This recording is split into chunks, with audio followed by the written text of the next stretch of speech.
시카고 일부 지역의 의료시설의 마스크 착용이 다시 의무화됩니다. 주로 인플루엔자, 코로나19 및 RSV와 같은 호흡기 바이러스의 최근 확산을 막기 위해 방문객이나 환자들에게 마스크 착용을 다시 요구하고 있습니다. 버스로 시카고의 랜딩존에 도착하는 이민자들을 위한 확장된 수용센터가 세워집니다. 일리노이주 정부는 어제 발표를 통해 이 센터는 이달 말 개소할 예정이라며 이날 오후 사우스 루프 지역의 평판 세미트럭 한 대를 동원해 관련 작업에 착수했습니다. 이런 가운데 시카고뿐 아니라 이민자 대거 유입으로 위기 대응을 위한 이사회를 개최하는 인근 교외 지역의 도시가 늘고 있습니다.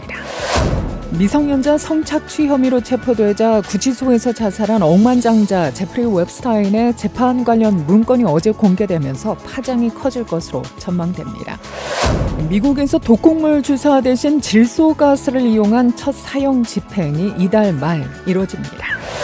쉐드 수족관이 올 상반기 무료 입장일 목록을 발표했는데요. 다음 주 화요일이 유효한 신분증을 소지한 일리노이 주민이라면 무료 입장이 가능한 첫날입니다. 미국의 각종 이민 신청서들을 처리한 결과 기각률은 10% 안팎으로 낮아진 데 비해 계류 건수는 수십만 건에서 최대 193만 건으로 악화된 것으로 나타났습니다. KBS가 갑진 연세를 맞아 신규 프로그램 편성을 중심으로 부분 조정을 단행했는데요. 새롭게 편성된 프로그램들을 소개해드립니다. 세계 최대의 커피 전문 체인 스타벅스가 새해부터 개인컵 이용 고객을 대상으로 10센트 할인 혜택을 제공합니다. 미국 내 체인 커피숍이 개인컵을 수용하는 것은 이번이 처음으로 스타벅스가 최초입니다. 난청 환자가 보청기를 꾸준히 사용하면 조기 사망을 예방할 수 있다는 연구 결과가 나왔습니다. 이상 이 시각 지은이었습니다. KBS 모닝 포커스 데일리 뉴스는 최신 학문과 기술 연마를 통해 최상의 치료로 보답하는 김광수 측과 모든 보험을 원스톱으로 해결해드립니다. 한인사회를 위한 박상화 종합보험. 시대가 변하고 세월이 흘러도 영신이 추구하는 정신은 변하지 않습니다. 최고의 상품으로 소비자의 행복을 책임지는 영신건강. 혈액을 맑게 합니다. 성경을 바탕으로 만들어진 20년 전통의 유태인 코셔 인증 특수영양제 M3 제공으로 함께합니다.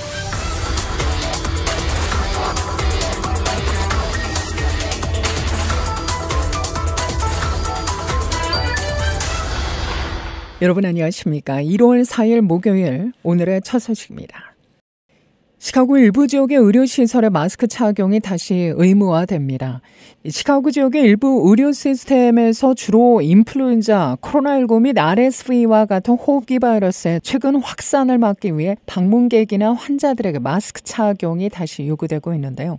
러시병원은 지난 화요일 환자와 방문자 및 직원이 대기실이나 병실과 같은 공공장소에서 병원이 승인한 안면 가리개를 착용하도록 요구하는 새로운 정책을 발표했습니다. 이는 지난달 쿡카우니 헬스와 교회 스웨디시 병원 및 기타 8개 병원을 운영하는 엔데버 헬스가 시행한 조치와 유사한 변화입니다.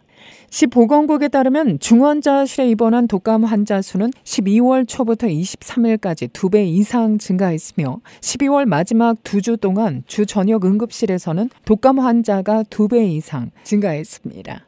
시 보건부의 최신 데이터에 따르면 시카고 병원들은 크리스마스 이브를 기준으로 하루 30명의 코로나19 환자를 입원시키고 있는 것으로 나타났는데요. 이는 쿡과 듀페이지를 포함해 일리노이 카운티의 절반 이상이 질병통제예방센터가 정한 지표에 따라 중간 또는 높은 수준의 코로나19 입원 상태를 의미합니다. 쿡카우니 보건국도 지난달 지역병원 방문자 정책을 업데이트했죠. 입원실에서는 환자당 2명의 방문객이 허용되며 응급 외상실 및 외래 환자실에서는 환자당 1명의 방문객이 허용됩니다. 전문의들은 6개월 이상 연령의 모든 사람들에게 코로나19 및 독감 예방주사를 맞을 것을 권장하고 있는데요. 백신은 또한 입원, 심각한 감염 및 사망을 줄이는 훌륭한 도구라며 백신을 접종하기에 너무 늦은 때란 없다고 강조합니다. RSV 백신은 60세 이상 유아, 어린이 임산부에게도 제공됩니다. 백신에 대한 모든 정보는 웹사이트 boostupcookcounty.com을 참조하면 됩니다. 버스로 시카고의 랜딩존에 도착하는 이민자들을 위한 확장된 수용센터가 세워집니다. 일리노이주 정부는 어제 발표를 통해 이 센터는 이달 말 개소할 예정이라며 이날 오후 사우스 루프 지역에 평판 세미트럭 한 대를 동원해 관련 작업에 착수했는데요. 이 안에는 일리노이주의 새 수용센터를 짓는 데 쓰여질 자재로 보이는 팔레트 수십 개가 들어있었다고 ABC7 시카고는 전합니다. 수용센터 부지는 800 사우스 데스플레인스에 있는 시카고시 버스 승강장과 함께 위치하며 이 센터에는 6개의 난방 텐트가 설치될 예정입니다. 이는 지난 크리스마스와 연말 휴가 시즌 지역 내 급증한 망명 신청자를 보호하기 위한 시설로 정부는 새로운 인프라 외 피난처가 필요한 사람의 수를 10% 줄이는 것을 목표로 새로 도착한 사람들을 위한 직원과 서비스를 확대한다는 방침도 아울러 밝혔는데요. 해당 기간 시카고에 도착한 난민 수는 최대 2,000명에 이르는 것으로 파악됩니다. 한편 노후된 CBS 패전 부지에 설치될 리틀빌리지에 마련된 새 보호소는 이달 말쯤 완공될 예정이지만 수용 인원은 220명에 불과한 것으로 알려졌습니다. 이런 가운데 시카고뿐 아니라 이민자 대거 유입으로 위기 대응을 위한 이사회를 개최하는 인근 교외 지역의 도시가 늘고 있는데요. 락포드시 의회는 예정되지 않은 버스가 도착하기 전 먼저 경찰서장의 승인을 받아야 한다는 결의안 통과를 위해 어젯밤 긴급회의를 연 것으로 전해집니다. 브랜 존슨 시카고 시장은 화요일 밤 CNN과의 인터뷰에서 이민자 위기와 시의 향후 계획 등을 설명하며 우리는 포괄적인 이민개혁 정책이 필요하다. 지역 경제는 이러한 유형의 위기를 수용하도록 설계되지 않았다. 의회가 적극 나서 자원을 조율해 대응해야 할 것이라고 강조했습니다. 미성년자 성착취 혐의로 체포되자 구치소에서 자살한 억만장자 제프리 웹스타인의 재판 관련 문건이 어제 공개되면서 파장이 커질 것으로 전망됩니다. 재판 과정에서 익명으로 처리됐던 인사들의 이름이 담긴 이 문건에는 빌 클린턴 전 대통령과 트럼프 전 대통령 등 정치권 인사는 물론 금융계 주요 인사들이 거론되어 있는데요. AFP 통신 등에 따르면 이날 뉴욕 맨하튼 연방법원은 지금껏 공개하지 않았던 웹스타인 재판 관련 문건 40건을 공개했습니다. 이 문건들은 피해자 중에 한 명인 버지니아 주프레가 웹스타인의 미성년자 성착취 행각을 도운 여자친구 길레인 맥스웰을 상대로 2015년에 제기한 소송과 관련된 것입니다. 헤지펀드 매니저 출신의 웹스타인은 생전에 폭넓은 인맥을 자랑했죠. 그의 재판에서 익명으로 처리된 인물은 170명이 넘는 것으로 알려졌으며 일부 언론은 200명 가까이 된다고 전하고 있는데요. 실명 공개에 직면한 일부 인사들은 범죄에 연루되지 않았는데도 그들과 연관됐다는 이유만으로 심각한 불이익을 받는 건 부당하다며 법원에 항의했지만 받아들여지지 않았습니다. 마이크로소프트 창업자 빌 게이츠와 빅토리아 세크렛 창업자 레스 웩스너 등도 명단에 포함돼 명성에 흠집이 났죠. 다만 실명 공개 명단에 포함됐다는 사실이 웹스타인의 성범죄에 연루되었다는 것을 의미하지는 않는다는 것이 언론의 설명입니다. 웹스타인은 수십 명의 미성년자를 상대로 성범죄를 저지른 혐의로 체포된 직후인 지난 2019년 뉴욕의 감옥에서 스스로 목숨을 끊었으며 공범인 맥스웰도 중형을 선고받은 채 복역 중입니다. 미국 내에서 독극물 주사 대신 질소가스를 이용한 첫 사형 집행이 이달 말 이뤄집니다. 로이터 통신 등에 따르면 엘라바마주 사법당국은 오는 25일 사형수 케네스 스미스에게 질소가스를 흡입시켜 저산소증으로 숨지게 할 예정입니다. 이는 질소와 같은 불활성가스로 사형을 집행하는 세계의 첫 사례가 될 것이라고 로이터 통신은 전문가들을 인용해 전했는데요. 미국에서는 알라바마와 오클라호마, 미시시피 등 3개주에서 질소가스 처형을 허용하고 있지만 실제 집행된 적은 없습니다. 스미스는 1988년 돈을 받고 목사의 아내를 살해해 유죄 판결을 받았는데요. 이후 알라바마주는 2022년 11월 그에게 독극물 주사로 사형을 집행하려 했지만 주사를 놓을 정맥 부위를 찾지 못해 실패했습니다. 그는 미국에서 독극물 주입을 통한 사형 집행 시도를 했으나 살아남은 사형수 2명 가운데 1명입니다. 그러나 이 같은 결정에 UN 인권특별보고관 4명은 성명을 통해 질소가스를 이용한 사형 집행은 아주 고통스럽고 굴욕적인 죽음을 초래할 수 있다고 지적했는데요. 이들은 고문과 기타 잔인하고 비인간적인 처벌을 금지하는 국제조약의 위반 가능성을 제기합니다. 또한 스미스 변호인단도 검증되지 않은 질소가스 처형은 잔인한 형벌을 금지하는 헌법에 위배될 가능성이 높다고 주장했습니다. 쉐드 수족관이 올 상반기 무료 입장일 목록을 발표했는데요. 다음 주 화요일이 유효한 신분증을 소지한 일리노이 주민이라면 무료 입장이 가능한 첫날입니다. 단 모든 방문자들은 사전 온라인을 통해 반드시 예약해야 하며 화요일 저녁 입장 시간은 오후 5시부터 9시까지입니다.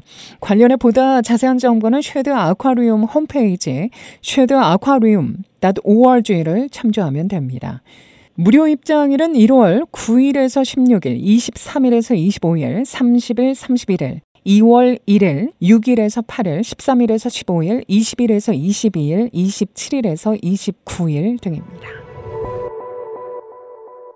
세계 최대의 커피 전문체인 스타벅스가 새해부터 개인컵 이용 고객을 대상으로 10센트 할인 혜택을 제공합니다. 미국 내 체인 커피숍이 개인컵을 수용하는 것은 이번이 처음으로 스타벅스가 최초입니다. 스타벅스 측은 성명을 통해 2024년 1월 3일을 시작으로 매장 이용을 비롯해 드라이브스루, 앱을 통한 주문 시에도 개인컵 사용이 가능해졌다고 밝혔는데요. 이어 2030년까지 쓰레기를 50% 줄이는 것이 목표라고 전합니다. 스타벅스에서 재활용 가능한 컵 이용을 희망하는 고객들은 주문 시 개인 컵을 가져왔다고 알리기만 하면 됩니다. 앱을 통한 주문 시에는 커스터미제이션을 통해 옵션을 선택하면 됩니다.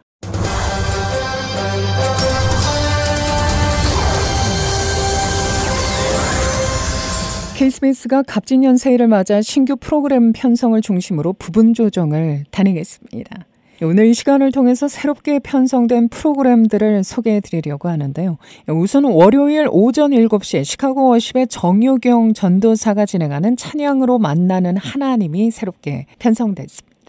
이 프로그램은 정 전도사가 소개하는 찬양 한 곡과 그의 소소한 삶의 이야기를 담고 있는데요. 지난 1일 새해 첫 방송에서 정 전도사는 우리의 찬양의 고백이 입술의 고백에 그치는 것이 아니라 삶으로 살아낼 수 있기를 바란다며 장진숙 작사 작곡의 광야를 지나며를 직접 부르기도 했는데요. 우리의 삶이 광야 같을지라도 그 모든 길 위에 주님의 은혜가 있음을 모두가 깨닫게 되는 귀한 시간이기를 소망한다고 말했습니다. 사랑의 하나님께서 그 모든 시간 속에서 함께 하시며 나의 길을 선함으로 인도하신다는 사실입니다. 안녕하세요 여러분, 반갑습니다. 오늘부터 매주 저의 작은 삶의 이야기 한 조각과 찬양 한 곡씩을 나누며 만나게 된 정유경 전도사입니다. 우리의 삶을 되돌아보면 그 모든 길 위에 주님의 은혜가 있었음을 깨닫습니다. 앞으로의 길 위에서도 함께 하시며 나를 사용하시고 인도하실 주님을 기대해 봅니다.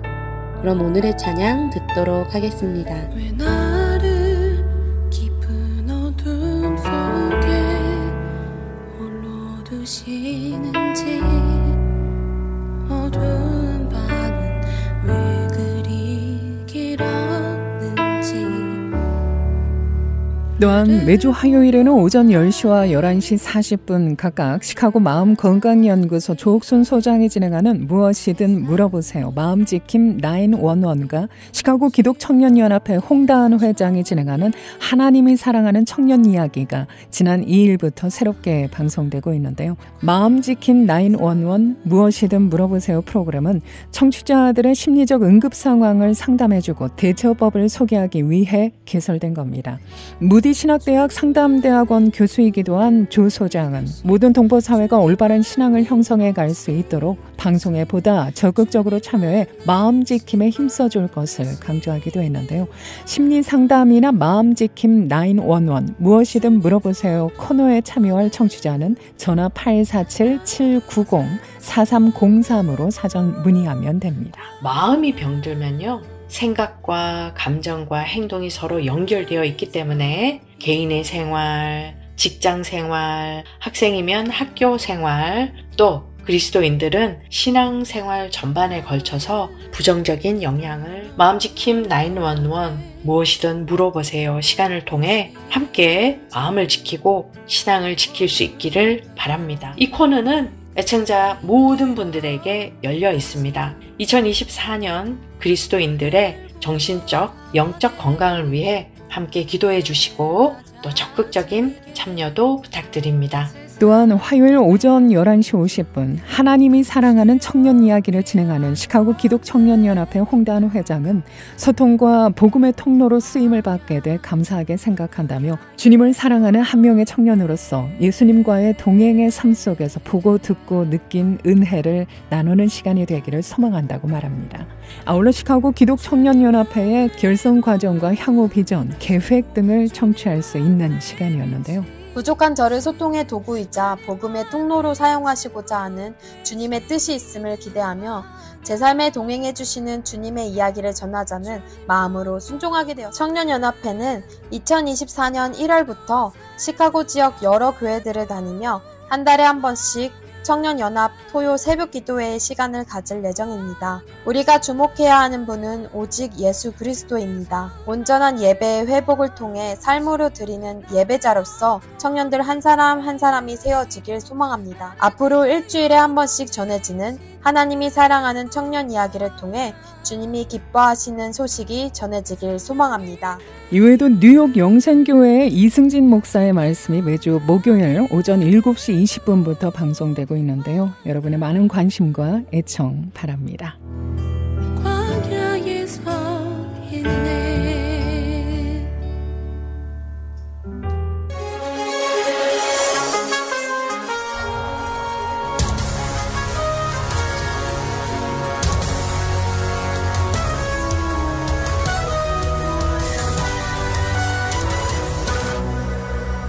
미국의 각종 이민 신청서들을 처리한 결과 기각률은 10% 안팎으로 낮아진 데 비해 계류 건수는 수십만 건에서 최대 193만 건으로 악화한 것으로 나타났는데요. 가족 이민의 경우 이민 청원서 I-130은 기각률이 7%로 가장 낮지만 193만 건이나 가장 많이 밀려 있으며 가족이민 영주권 신청서 I-485도 50만 건이 계류돼 있고 시민권 신청서 N-400은 58만 건이나 적체되어 있는 상태입니다. 미국의 주요 이민 신청자들이 극심한 적체 현상을 겪고 있어 2024년 새해에도 기다림이라는 고통을 안겨주고 있는데요. 특히 가족 이민 신청자들이 이민 청원과 영주권 신청에서 극심한 적체에 시달리고 있는 것으로 확인됐습니다. 난청 환자가 보청기를 꾸준히 사용하면 조기 사망을 예방할 수 있다는 연구 결과가 나와 주목됩니다. 워싱턴 포스트는 어제 정기적으로 보청기를 사용한 난청 환자의 조기 사망률이 보청기를 사용하지 않은 경우에 비해 24% 이상 줄어들었다는 질병통제예방센터의 연구 결과를 보도했는데요. 보청기가 의사소통, 뇌자극의 빈도를 높여 우울증, 치매 등을 예방하기 때문이라는 분석입니다. 난청 환자 가운데 일주일에 최소 5시간 이상 보청기를 사용하는 정기 사용자는 12.7%였는데요. 5시간 미만인 비정기 사용자는 6.6%, 80.7%는 보청기 미사용자입니다. 연구팀은 2019년 12월 31일까지 이들의 사망률을 조사했는데요. 보청기를 정기적으로 착용하는 환자는 나이, 성별, 사회, 경제적 지위, 인종, 건강보험, 청력 손실도 또 기타 건강 상태에 관계없이 보청기를 착용하지 않은 사람보다 사망률이 24% 낮았습니다. 보청기를 착용하지 않은 데다 청력 손실이 심하면 조기 사망률은 더 올라갔습니다. 미국의 법인과 개인 파산 신청이 지난해 18%나 늘었고 올해도 증가할 것으로 전망됩니다. 하지만 이는 아직은 코로나19가 발생하기 전보다는 훨씬 적은 수치인데요. 파산 정보 제공업체 에픽 측이 어제 공개한 자료에 따르면 법인 및 개인 파산을 포함한 총 파산 신청 건수는 지난해 44만 5,186건에 달했다고 로이터 통신 등은 보도합니다. 이 수치는 전년도의 37만 8,390건보다 20% 가까이 늘어난 수치입니다. 이런 파산 신청의 증가는 주로 높은 금리와 강화된 대출 기준, 팬데믹 시대의 지원책에 계속되는 축소 등에서 비롯된 것으로 해석됐습니다. 오늘은 맑게 개인 하늘 기대해 볼 수 있을 것 같은데요. 내일 다시 구름의 양이 많아질 것이라는 예보입니다. 곳곳에 약간의 이슬비가 내리는 지역도 있습니다. 내일 금요일 늦은 오후부터는 눈 소식 전해지고 있는데요. 오늘 낮 최고 기온 34도, 밤 최저 25도, 내일 낮 최고 기온 36도, 밤 최저 기온은 25도입니다. 이 시각 기온은 29도, 습도는 63%, 바람은 북풍이 3마일의 속도로 불고 있습니다. 이상으로 데일리 뉴스를 마칩니다. 진행의 김수현이었습니다. 오늘도 하나님의 큰 위로와 축복이 함께하기를 소망합니다.